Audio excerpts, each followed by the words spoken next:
At this point, we draw our attention to the question of how the self-offering of Jesus becomes true worship.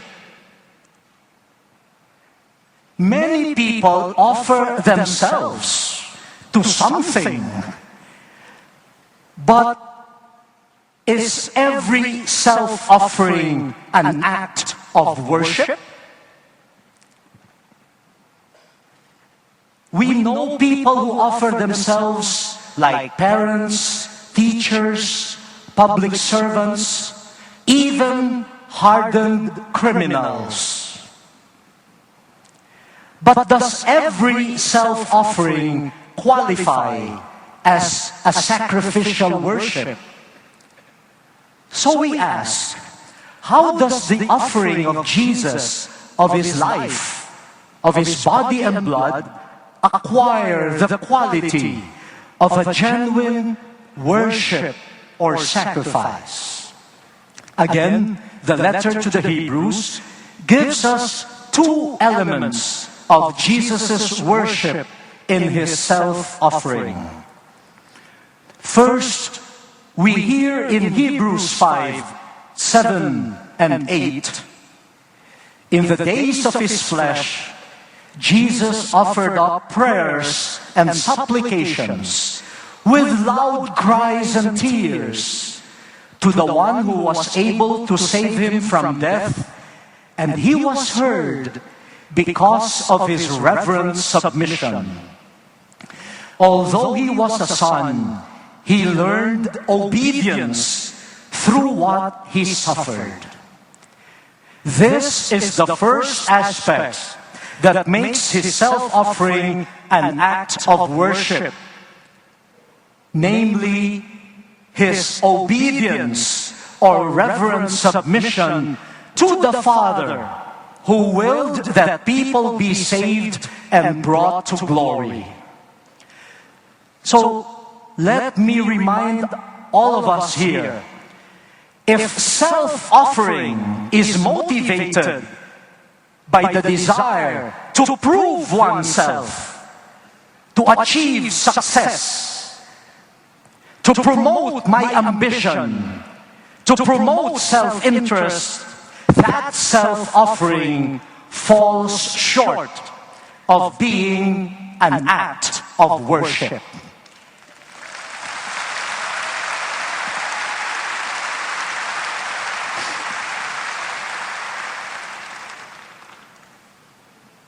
True worship happening in self-donation should be similar to what Jesus did.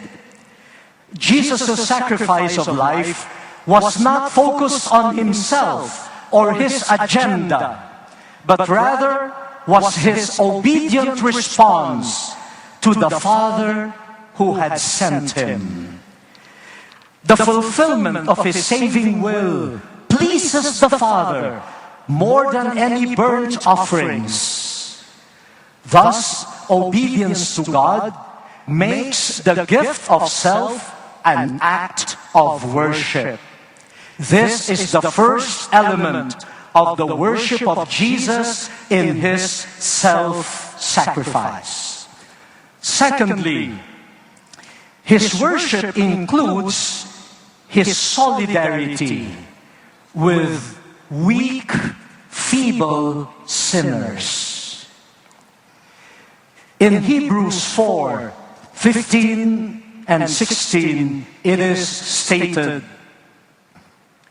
"For we do not have a high priest who is unable to sympathize with our weaknesses, but we have one who in every respect has been tested as we are, yet without sin. Let us therefore approach the throne of grace with boldness, so that we may receive mercy and find grace in time of need." The oneness of Jesus with weak humanity was essential to His priestly service or worship on behalf of the people. Hebrews 2:17 and 18 states eloquently, "Therefore, he had to become like his brothers and sisters in every respect, so that he might be a merciful and faithful high priest in the service of God, to make a sacrifice of atonement for the sins of the people. Because he himself was tested by what he suffered, he is able to help those who are being tested." My brothers and sisters, here the image of priestly service or worship is applied to the redemptive mission of Jesus. His embrace of the trials and the sufferings of human beings has made him a brother who can now truly intercede for them before the Father's mercy, instead of judging them harshly. He worships through supplications to the Father, welling up from his compassion for erring sinners. In other words, the prayer, the worship of Jesus to the Father gives voice to humankind's laments, sorrows, and hopes that he has made his very own.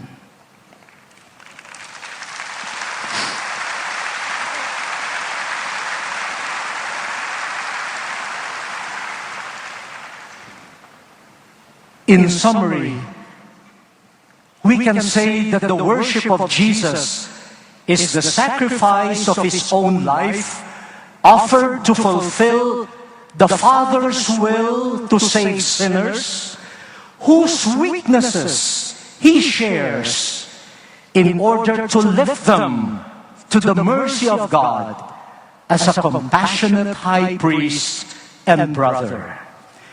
Obedience to God and compassionate action on behalf of sinners form the one unique, unitary act of worship and sacrifice of Jesus. These two aspects cannot be separated from each other. I cannot say, I will focus on obedience and not on compassion. I cannot say, I will focus on compassion but not on obedience.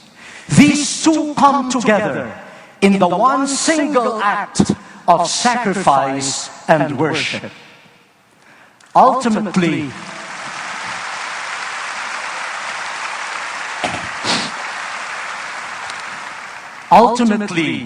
we see in the worship of Jesus the embodiment of the greatest commandments: loving God with one's whole being and loving one's neighbor as oneself. Every time we come to the Eucharist, Jesus renews his unique sacrifice and invites us to share in his worship of self-offering, done in obedience to the Father and compassion for sinful humanity.